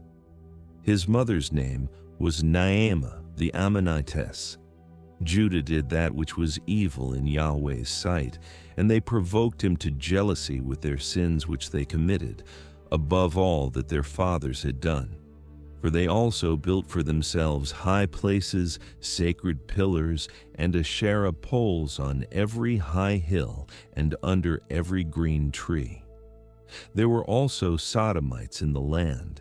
They did according to all the abominations of the nations, which Yahweh drove out before the children of Israel. In the 5th year of King Rehoboam, Shishak, king of Egypt, came up against Jerusalem, and he took away the treasures of Yahweh's house and the treasures of the king's house. He even took away all of it, including all the gold shields which Solomon had made. King Rehoboam made shields of bronze in their place, and committed them to the hands of the captains of the guard who kept the door of the king's house. It was so that as often as the king went into Yahweh's house, the guard bore them and brought them back into the guard room. Now the rest of the acts of Rehoboam and all that he did, aren't they written in the book of the Chronicles of the kings of Judah? There was war between Rehoboam and Jeroboam continually. Rehoboam slept with his fathers and was buried with his fathers in David's city. His mother's name was Naamah the Ammonitess. Abijam, his son, reigned in his place. Now in the 18th year of King Jeroboam the son of Nabat, Abijam began to reign over Judah. He reigned 3 years in Jerusalem. His mother's name was Maacah, the daughter of Abishalom. He walked in all the sins of his father, which he had done before him. And his heart was not perfect with Yahweh his God, as the heart of David his father. Nevertheless, for David's sake, Yahweh his God gave him a lamp in Jerusalem to set up his son after him and to establish Jerusalem, because David did that which was right in Yahweh's eyes and didn't turn away from anything that he commanded him all the days of his life, except only in the matter of Uriah the Hittite. Now there was war between Rehoboam and Jeroboam all the days of his life. The rest of the acts of Abijam and all that he did, aren't they written in the book of the Chronicles of the kings of Judah? There was war between Abijam and Jeroboam. Abijam slept with his fathers, and they buried him in David's city. And Asa, his son, reigned in his place. In the 20th year of Jeroboam king of Israel, Asa began to reign over Judah. He reigned 41 years in Jerusalem. His mother's name was Maacah, the daughter of Abishalom. Asa did that which was right in Yahweh's eyes, as David his father did. He put away the Sodomites out of the land and removed all the idols that his fathers had made. He also removed Maacah his mother from being queen, because she had made an abominable image for an Asherah. Asa cut down her image and burned it at the brook Kidron, but the high places were not taken away. Nevertheless, the heart of Asa was perfect with Yahweh all his days. He brought into Yahweh's house the things that his father had dedicated, and the things that he himself had dedicated, silver, gold, and utensils. There was war between Asa and Baasha king of Israel all their days. Baasha king of Israel went up against Judah and built Ramah, that he might not allow anyone to go out or come into Asa king of Judah. Then Asa took all the silver and the gold that was left in the treasures of Yahweh's house and the treasures of the king's house, and delivered it into the hand of his servants. Then King Asa sent them to Ben-Hadad, the son of Tabraman, the son of Hezion, king of Syria, who lived at Damascus, saying, "Let there be a treaty between me and you, like that between my father and your father. Behold, I have sent to you a present of silver and gold. Go, break your treaty with Baasha king of Israel, that he may depart from me." Ben-Hadad listened to King Asa, and sent the captains of his armies against the cities of Israel, and struck Ijon and Dan and Abel-Beth-Maacah and all Chinneroth, with all the land of Naphtali. When Baasha heard of it, he stopped building Ramah, and lived in Tirzah. Then King Asa made a proclamation to all Judah. No one was exempted. They carried away the stones of Ramah and its timber with which Baasha had built, and King Asa used it to build Geba of Benjamin and Mizpah. Now the rest of all the acts of Asa, and all his might, and all that he did, and the cities which he built, aren't they written in the book of the Chronicles of the kings of Judah? But in the time of his old age, he was diseased in his feet. Asa slept with his fathers and was buried with his fathers in his father David's city, and Jehoshaphat his son reigned in his place. Nadab the son of Jeroboam began to reign over Israel in the 2nd year of Asa king of Judah, and he reigned over Israel 2 years. He did that which was evil in Yahweh's sight, and walked in the way of his father, and in his sin with which he made Israel to sin. Baasha the son of Ahijah of the house of Issachar conspired against him. And Baasha struck him at Gibbethon, which belonged to the Philistines, for Nadab and all Israel were besieging Gibbethon. Even in the 3rd year of Asa king of Judah, Baasha killed him and reigned in his place. As soon as he was king, he struck all the house of Jeroboam. He didn't leave to Jeroboam any who breathed until he destroyed him, according to the saying of Yahweh, which he spoke by his servant Ahijah the Shilonite, for the sins of Jeroboam which he sinned, and with which he made Israel to sin, because of his provocation with which he provoked Yahweh, the God of Israel, to anger. Now the rest of the acts of Nadab, and all that he did, aren't they written in the book of the Chronicles of the Kings of Israel? There was war between Asa and Baasha king of Israel all their days. In the 3rd year of Asa king of Judah, Baasha the son of Ahijah began to reign over all Israel in Tirzah for 24 years. He did that which was evil in Yahweh's sight, and walked in the way of Jeroboam, and in his sin with which he made Israel to sin. Yahweh's word came to Jehu the son of Hanani against Baasha, saying, "Because I exalted you out of the dust and made you prince over my people Israel, and you have walked in the way of Jeroboam, and have made my people Israel to sin, to provoke me to anger with their sins. Behold, I will utterly sweep away Baasha and his house, and I will make your house like the house of Jeroboam the son of Nebat. The dogs will eat Baasha's descendants who die in the city, and he who dies of his in the field, the birds of the sky will eat." Now, the rest of the acts of Baasha and what he did, and his might, aren't they written in the book of the Chronicles of the Kings of Israel? Baasha slept with his fathers, and was buried in Tirzah, and Elah his son reigned in his place.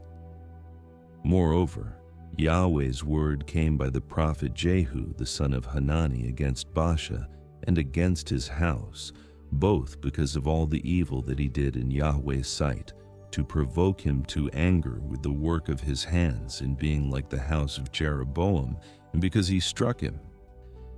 In the 26th year of Asa king of Judah, Elah the son of Baasha began to reign over Israel in Tirzah for 2 years. His servant Zimri, captain of half his chariots, conspired against him. Now he was in Tirzah, drinking himself drunk in the house of Arza, who was over the household in Tirzah. And Zimri went in and struck him and killed him in the 27th year of Asa king of Judah, and reigned in his place. When he began to reign, as soon as he sat on his throne, he attacked all the house of Baasha. He didn't leave him a single one who urinates on a wall among his relatives or his friends. Thus, Zimri destroyed all the house of Baasha, according to Yahweh's word which he spoke against Baasha by Jehu the prophet, for all the sins of Baasha and the sins of Elah his son, which they sinned, and with which they made Israel to sin, to provoke Yahweh, the God of Israel, to anger with their vanities. Now the rest of the acts of Elah and all that he did, aren't they written in the book of the Chronicles of the Kings of Israel? In the 27th year of Asa king of Judah, Zimri reigned 7 days in Tirzah. Now the people were encamped against Gibbethon, which belonged to the Philistines. The people who were encamped heard that Zimri had conspired, and had also killed the king. Therefore all Israel made Omri, the captain of the army, king over Israel that day in the camp. Omri went up from Gibbethon, and all Israel with him, and they besieged Tirzah. When Zimri saw that the city was taken, he went into the fortified part of the king's house, and burned the king's house over him with fire, and died for his sins which he sinned in doing that which was evil in Yahweh's sight, in walking in the way of Jeroboam, and in his sin which he did to make Israel to sin. Now the rest of the acts of Zimri, and his treason that he committed, aren't they written in the book of the Chronicles of the Kings of Israel? Then the people of Israel were divided into two parts. Half of the people followed Tibni, the son of Ginath, to make him king, and half followed Omri. But the people who followed Omri prevailed against the people who followed Tibni, the son of Ginath. So Tibni died, and Omri reigned. In the 31st year of Asa king of Judah, Omri began to reign over Israel for 12 years. He reigned 6 years in Tirzah. He bought the hill Samaria of Shemer for 2 talents of silver, and he built on the hill and called the name of the city which he built Samaria, after the name of Shemer, the owner of the hill. Omri did that which was evil in Yahweh's sight, and dealt wickedly above all who were before him. For he walked in all the way of Jeroboam the son of Nebat, and in his sins with which he made Israel to sin, to provoke Yahweh, the God of Israel, to anger with their vanities. Now the rest of the acts of Omri which he did, and his might that he showed, aren't they written in the book of the Chronicles of the Kings of Israel? So Omri slept with his fathers and was buried in Samaria, and Ahab his son reigned in his place. In the 38th year of Asa king of Judah, Ahab the son of Omri began to reign over Israel. Ahab the son of Omri reigned over Israel and Samaria 22 years. Ahab the son of Omri did that which was evil in Yahweh's sight above all that were before him. As if it had been a light thing for him to walk in the sins of Jeroboam the son of Nebat, he took as wife Jezebel, the daughter of Ethbaal king of the Sidonians, and went and served Baal and worshipped him. He raised up an altar for Baal in the house of Baal, which he had built in Samaria. Ahab made the Asherah, and Ahab did more yet to provoke Yahweh, the God of Israel, to anger than all the kings of Israel who were before him. In his days, Hiel the Bethelite built Jericho. He laid its foundation with the loss of Abiram his firstborn, and set up its gates with the loss of his youngest son Segub, according to Yahweh's word, which he spoke by Joshua the son of Nun. Elijah the Tishbite, who was one of the settlers of Gilead, said to Ahab, "As Yahweh, the God of Israel, lives before whom I stand, there shall not be dew nor rain these years, but according to my word." Then Yahweh's word came to him, saying, "Go away from here, turn eastward, and hide yourself by the brook Cherith, that is before the Jordan. You shall drink from the brook. I have commanded the ravens to feed you there." So he went and did according to Yahweh's word, for he went and lived by the brook Cherith that is before the Jordan. The ravens brought him bread and meat in the morning, and bread and meat in the evening, and he drank from the brook. After a while, the brook dried up because there was no rain in the land. Yahweh's word came to him, saying, "Arise, go to Zarephath, which belongs to Sidon, and stay there. Behold, I have commanded a widow there to sustain you." So he arose and went to Zarephath. And when he came to the gate of the city, behold, a widow was there gathering sticks. He called to her and said, "Please get me a little water in a jar that I may drink." As she was going to get it, he called to her and said, "Please bring me a morsel of bread in your hand." She said, "As Yahweh, your God lives, I don't have anything baked, but only a handful of meal in a jar and a little oil in a jar. Behold, I am gathering 2 sticks that I may go in and bake it for me and my son, that we may eat it and die." Elijah said to her, "Don't be afraid. Go and do as you have said, but make me a little cake from it first and bring it out to me, and afterward make some for you and for your son. For Yahweh, the God of Israel, says, The jar of meal will not run out, and the jar of oil will not fail, until the day that Yahweh sends rain on the earth." She went and did according to the saying of Elijah, and he, and her household ate many days. The jar of meal didn't run out, and the jar of oil didn't fail, according to Yahweh's word, which he spoke by Elijah. After these things, the son of the woman, the mistress of the house, became sick, and his sickness was so severe that there was no breath left in him.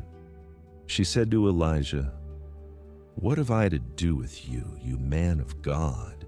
You have come to me to bring my sin to memory and to kill my son." He said to her, "Give me your son." He took him out of her bosom and carried him up into the room where he stayed, and laid him on his own bed. He cried to Yahweh and said, "Yahweh my God, have you also brought evil on the widow with whom I am staying by killing her son?"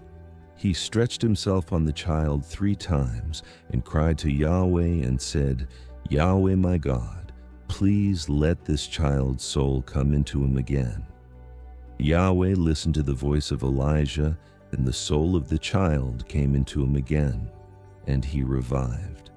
Elijah took the child and brought him down out of the room into the house and delivered him to his mother. And Elijah said, "Behold, your son lives." The woman said to Elijah, "Now I know that you are a man of God, and that Yahweh's word in your mouth is truth." After many days, Yahweh's word came to Elijah in the 3rd year, saying, "Go, show yourself to Ahab, and I will send rain on the earth." Elijah went to show himself to Ahab. The famine was severe in Samaria. Ahab called Obadiah, who was over the household. Now Obadiah feared Yahweh greatly, for when Jezebel cut off Yahweh's prophets, Obadiah took 100 prophets and hid them 50 to a cave and fed them with bread and water. Ahab said to Obadiah, "Go through the land to all the springs of water and to all the brooks. Perhaps we may find grass and save the horses and mules alive, that we not lose all the animals." So they divided the land between them to pass throughout it. Ahab went one way by himself, and Obadiah went another way by himself. As Obadiah was on the way, behold, Elijah met him. He recognized him and fell on his face and said, "Is it you, my lord Elijah?"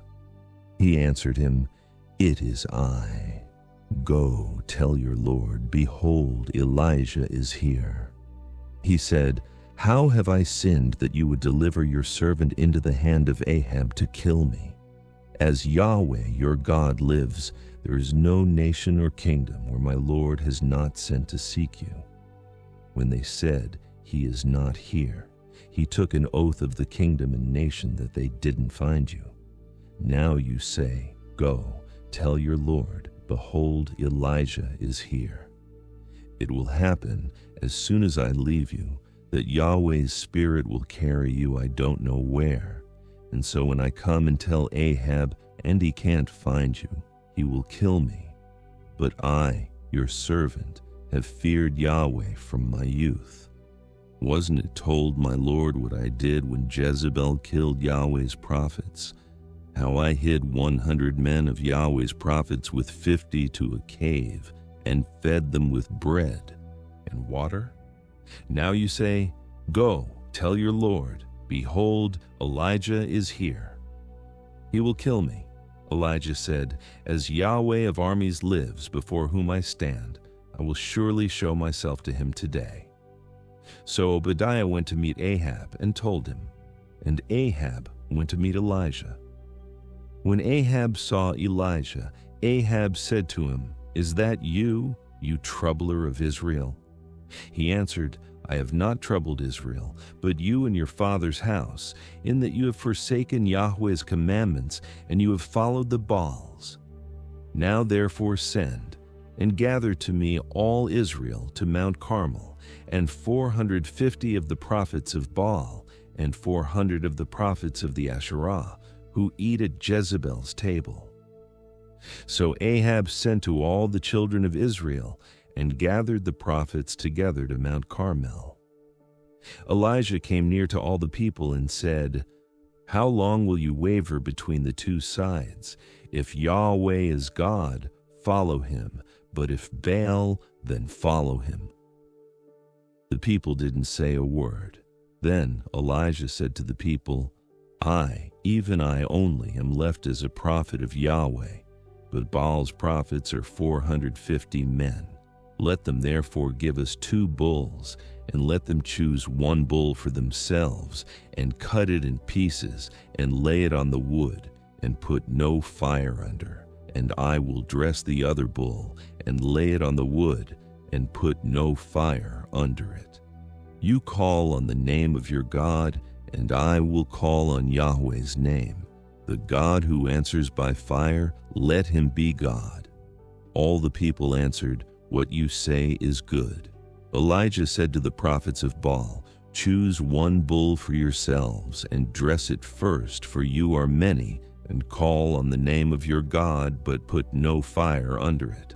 They took the bull which was given them, and they dressed it, and called on the name of Baal from morning even until noon, saying, "Baal, hear us." But there was no voice, and nobody answered. They leaped about the altar which was made. At noon, Elijah mocked them and said, "Cry aloud, for he is a god. Either he is deep in thought, or he has gone somewhere, or he is on a journey, or perhaps he sleeps and must be awakened." They cried aloud and cut themselves in their way with knives and lances until the blood gushed out on them. When midday was past, they prophesied until the time of the evening offering, but there was no voice, no answer, and nobody paid attention. Elijah said to all the people, "Come near to me." And all the people came near to him. He repaired Yahweh's altar that had been thrown down. Elijah took 12 stones, according to the number of the tribes of the sons of Jacob, to whom Yahweh's word came, saying, "Israel shall be your name." With the stones he built an altar in Yahweh's name. He made a trench around the altar large enough to contain 2 seahs of seed. He put the wood in order, and cut the bull in pieces and laid it on the wood. He said, "Fill 4 jars with water, and pour it on the sheol. Burnt offering and on the wood." He said, "Do it a 2nd time." And they did it the 2nd time. He said, "Do it a 3rd time." And they did it the 3rd time. The water ran around the altar, and he also filled the trench with water. At the time of the evening offering, Elijah the prophet came near and said, "Yahweh, the God of Abraham, of Isaac, and of Israel, let it be known today that you are God in Israel, and that I am your servant, and that I have done all these things at your word. Hear me, Yahweh, hear me, that this people may know that you, Yahweh, are God, and that you have turned their heart back again." Then Yahweh's fire fell and consumed the burnt offering, the wood, the stones, and the dust, and it licked up the water that was in the trench. When all the people saw it, they fell on their faces. They said, "Yahweh, he is God. Yahweh, he is God." Elijah said to them, "Seize the prophets of Baal. Don't let one of them escape." They seized them, and Elijah brought them down to the brook Kishon and killed them there. Elijah said to Ahab, "Get up, eat and drink, for there is the sound of abundance of rain." So Ahab went up to eat and to drink. Elijah went up to the top of Carmel, and he bowed himself down on the earth and put his face between his knees. He said to his servant, "Go up now and look toward the sea." He went up and looked, then said, "There is nothing." He said, "Go again 7 times." On the 7th time he said, "Behold, a small cloud like a man's hand is rising out of the sea."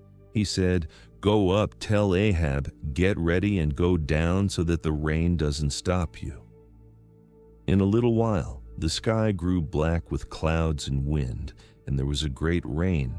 Ahab rode and went to Jezreel. Yahweh's hand was on Elijah, and he tucked his cloak into his belt and ran before Ahab to the entrance of Jezreel. Ahab told Jezebel all that Elijah had done and how he had killed all the prophets with the sword. Then Jezebel sent a messenger to Elijah, saying, "So let the gods do to me, and more also, if I don't make your life as the life of one of them by tomorrow about this time." When he saw that, he arose and ran for his life, and came to Beersheba, which belongs to Judah, and left his servant there. But he himself went a day's journey into the wilderness, and came and sat down under a juniper tree.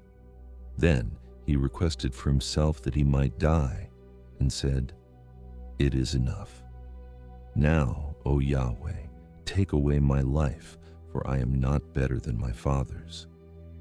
He lay down and slept under a juniper tree. And behold, an angel touched him and said to him, "Arise and eat." He looked, and behold, there was at his head a cake baked on the coals and a jar of water. He ate and drank and lay down again. Yahweh's angel came again the second time and touched him and said, "Arise and eat, because the journey is too great for you." He arose and ate and drank, and went in the strength of that food 40 days and 40 nights to Horeb, God's mountain. He came to a cave there and camped there, and behold, Yahweh's word came to him, and he said to him, "What are you doing here, Elijah?" He said, "I have been very jealous for Yahweh, the God of armies, for the children of Israel have forsaken your covenant, thrown down your altars, and killed your prophets with the sword. I, even I only am left, and they seek my life to take it away." He said, "Go out and stand on the mountain before Yahweh." Behold, Yahweh passed by, and a great and strong wind tore the mountains and broke in pieces the rocks before Yahweh. But Yahweh was not in the wind. After the wind there was an earthquake, but Yahweh was not in the earthquake. After the earthquake a fire passed, but Yahweh was not in the fire. After the fire there was a still small voice. When Elijah heard it, he wrapped his face in his mantle, went out, and stood in the entrance of the cave. Behold, a voice came to him and said, "What are you doing here, Elijah?" He said, "I have been very jealous for Yahweh, the God of armies, for the children of Israel have forsaken your covenant, thrown down your altars, and killed your prophets with the sword. I, even I only am left, and they seek my life to take it away." Yahweh said to him, "Go, return on your way to the wilderness of Damascus. When you arrive, anoint Hazael to be king over Syria.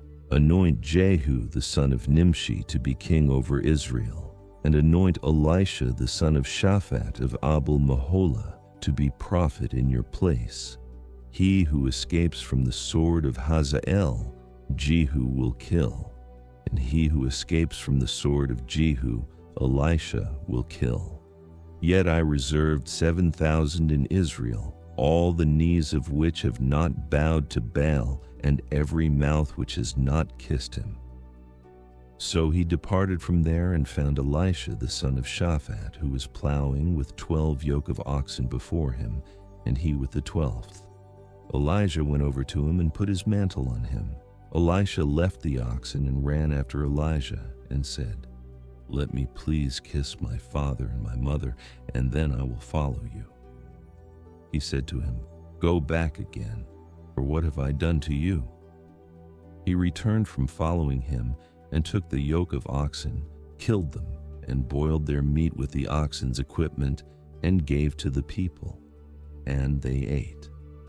Then he arose and went after Elijah and served him. Ben-Hadad, the king of Syria, gathered all his army together, and there were 32 kings with him, with horses and chariots. He went up and besieged Samaria and fought against it. He sent messengers into the city to Ahab, king of Israel, and said to him, Ben-Hadad says, "Your silver and your gold are mine. Your wives also and your children, even the best, are mine." The king of Israel answered, "It is according to your saying, my lord, O king. I am yours, and all that I have." The messengers came again and said, Ben-Hadad says, "I sent indeed to you, saying, you shall deliver me your silver, your gold, your wives, and your children. But I will send my servants to you tomorrow about this time, and they will search your house and the houses of your servants. Whatever is pleasant in your eyes, they will put it in their hand and take it away." Then the king of Israel called all the elders of the land and said, "Please notice how this man seeks mischief, for he sent to me for my wives and for my children and for my silver and for my gold, and I didn't deny him." All the elders and all the people said to him, "Don't listen and don't consent." Therefore he said to the messengers of Ben-Hadad, "Tell my lord the king, all that you sent for to your servant at the first I will do, but this thing I cannot do." The messengers departed and brought him back the message. Ben-Hadad sent to him and said, "The gods do so to me, and more also if the dust of Samaria will be enough for handfuls for all the people who follow me." The king of Israel answered, "Tell him, don't let him who puts on his armor brag like he who takes it off." When Ben-Hadad heard this message as he was drinking, he and the kings in the pavilions, he said to his servants, "Prepare to attack." So they prepared to attack the city. Behold, a prophet came near to Ahab, king of Israel, and said, "Yahweh says, have you seen all this great multitude? Behold, I will deliver it into your hand today. Then you will know that I am Yahweh." Ahab said, "By whom?" He said, "Yahweh says, by the young men of the princes of the provinces." Then he said, "Who shall begin the battle?" He answered, "You." Then he mustered the young men of the princes of the provinces, and they were 232. After them he mustered all the people, even all the children of Israel, being 7,000. They went out at noon. But Ben-Hadad was drinking himself drunk in the pavilions, he and the kings, the 32 kings who helped him. The young men of the princes of the provinces went out first, and Ben-Hadad sent out, and they told him, saying, "Men are coming out from Samaria." He said, "If they have come out for peace, take them alive, or if they have come out for war, take them alive." So these went out of the city, the young men of the princes of the provinces, and the army which followed them. They each killed his man. The Syrians fled, and Israel pursued them. Ben-Hadad, the king of Syria, escaped on a horse with horsemen. The king of Israel went out and struck the horses and chariots, and killed the Syrians with a great slaughter. The prophet came near to the king of Israel and said to him, "Go, strengthen yourself, and plan what you must do, for at the return of the year the king of Syria will come up against you." The servants of the king of Syria said to him, "Their God is a God of the hills, therefore they were stronger than we. But let's fight against them in the plain, and surely we will be stronger than they. Do this thing, take the kings away, every man out of his place, and put captains in their place. Muster an army like the army that you have lost, horse for horse and chariot for chariot. We will fight against them in the plain, and surely we will be stronger than they are." He listened to their voice and did so. At the return of the year, Ben-Hadad mustered the Syrians and went up to Aphek to fight against Israel. The children of Israel were mustered and given provisions and went against them. The children of Israel encamped before them like two little flocks of young goats, but the Syrians filled the country. A man of God came near and spoke to the king of Israel and said, Yahweh says, because the Syrians have said, Yahweh is a God of the hills, but he is not a God of the valleys. Therefore I will deliver all this great multitude into your hand, and you shall know that I am Yahweh. They encamped opposite each other for 7 days. Then, on the 7th day, the battle was joined, and the children of Israel killed 100,000 footmen of the Syrians in 1 day. But the rest fled to Aphek, into the city, and the wall fell on 27,000 men who were left. Ben-Hadad fled and came into the city, into an inner room. His servants said to him, See now, we have heard that the kings of the house of Israel are merciful kings. Please let us put sackcloth on our bodies and ropes on our heads and go out to the king of Israel. Maybe he will save your life. So they put sackcloth on their bodies and ropes on their heads and came to the king of Israel and said, Your servant Ben-Hadad says, Please let me live. He said, Is he still alive? He is my brother. Now the men observed diligently and hurried to take this phrase, and they said, Your brother Ben-Hadad. Then he said, Go, bring him. Then Ben-Hadad came out to him, and he caused him to come up into the chariot. Ben-Hadad said to him, The cities which my father took from your father I will restore. You shall make streets for yourself in Damascus, as my father made in Samaria. I, said Ahab, will let you go with this covenant. So he made a covenant with him and let him go. A certain man of the sons of the prophets said to his fellow, By Yahweh's word, please strike me. The man refused to strike him. Then he said to him, Because you have not obeyed Yahweh's voice, behold, as soon as you have departed from me, a lion will kill you. As soon as he had departed from him, a lion found him and killed him. Then he found another man and said, Please strike me. The man struck him and wounded him. So the prophet departed and waited for the king by the way, and disguised himself with his headband over his eyes. As the king passed by, he cried to the king, and he said, Your servant went out into the middle of the battle, and behold, a man came over and brought a man to me and said, Guard this man. If by any means he is missing, then your life shall be for his life, or else you shall pay a talent of silver. As your servant was busy here and there, he was gone. The king of Israel said to him, So shall your judgment be. You yourself have decided it. He hurried and took the headband away from his eyes, and the king of Israel recognized that he was one of the prophets. He said to him, Yahweh says, Because you have let go out of your hand the man whom I had devoted to destruction, therefore your life will take the place of his life, and your people take the place of his people. The king of Israel went to his house sullen and angry, and came to Samaria. After these things, Naboth the Jezreelite had a vineyard which was in Jezreel, next to the palace of Ahab king of Samaria.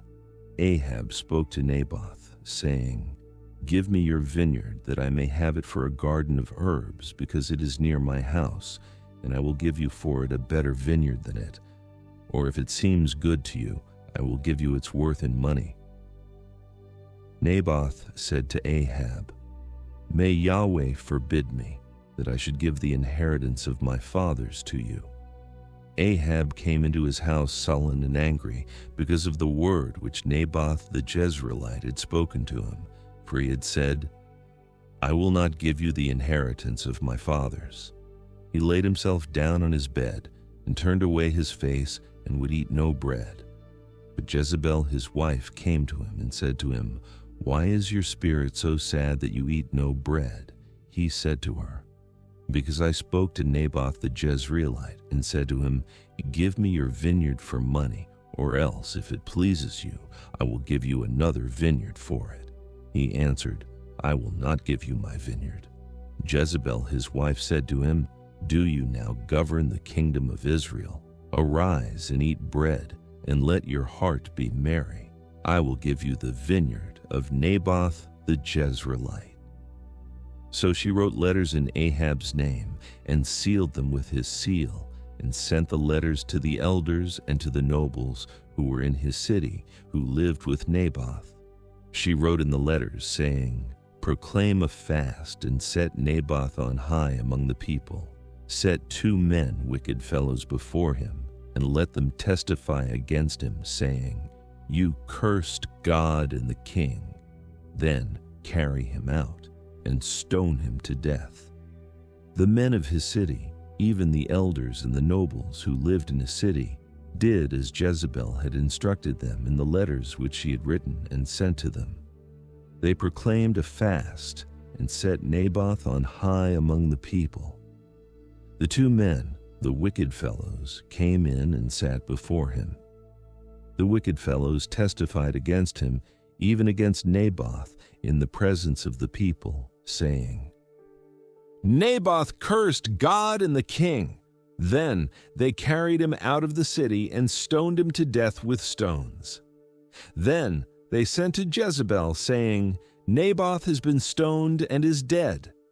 When Jezebel heard that Naboth had been stoned and was dead, Jezebel said to Ahab, "Arise, take possession of the vineyard of Naboth the Jezreelite, which he refused to give you for money, for Naboth is not alive, but dead." When Ahab heard that Naboth was dead, Ahab rose up to go down to the vineyard of Naboth the Jezreelite to take possession of it. Yahweh's word came to Elijah the Tishbite, saying, "Arise, go down to meet Ahab king of Israel, who dwells in Samaria. Behold, he is in the vineyard of Naboth, where he has gone down to take possession of it.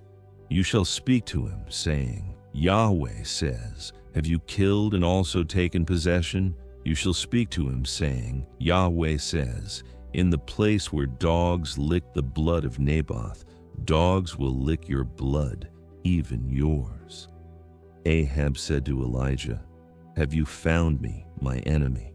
He answered, "I have found you because you have sold yourself to do that which is evil in Yahweh's sight. Behold, I will bring evil on you and will utterly sweep you away and will cut off from Ahab everyone who urinates against a wall, and him who is shut up and him who is left at large in Israel. I will make your house like the house of Jeroboam, the son of Nebat, and like the house of Baasha, the son of Ahijah, for the provocation with which you have provoked me to anger and have made Israel to sin." Yahweh also spoke of Jezebel, saying, "The dogs will eat Jezebel by the rampart of Jezreel. The dogs will eat he who dies of Ahab in the city, and the birds of the sky will eat he who dies in the field." But there was no one like Ahab who sold himself to do that which was evil in Yahweh's sight, whom Jezebel his wife stirred up. He did very abominably in following idols, according to all that the Amorites did, whom Yahweh cast out before the children of Israel.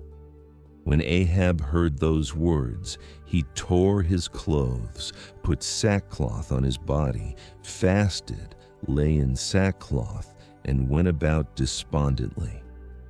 Yahweh's word came to Elijah the Tishbite, saying, "See how Ahab humbles himself before me? Because he humbles himself before me, I will not bring the evil in his days, but I will bring the evil on his house in his son's day." They continued 3 years without war between Syria and Israel. In the 3rd year, Jehoshaphat the king of Judah came down to the king of Israel. The king of Israel said to his servants, You know that Ramoth-Gilead is ours, and we do nothing, and don't take it out of the hand of the king of Syria." He said to Jehoshaphat, "Will you go with me to battle to Ramoth-Gilead?"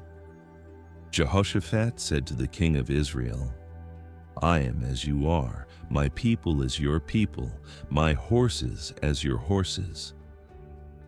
Jehoshaphat said to the king of Israel, "Please, inquire first for Yahweh's word."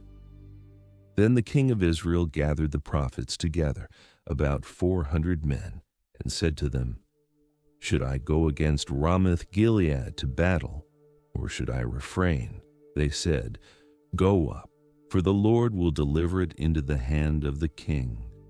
But Jehoshaphat said, "Isn't there here a prophet of Yahweh, that we may inquire of him?" The king of Israel said to Jehoshaphat, "There is yet one man by whom we may inquire of Yahweh, Micaiah the son of Imlah, but I hate him, for he does not prophesy good concerning me, but evil."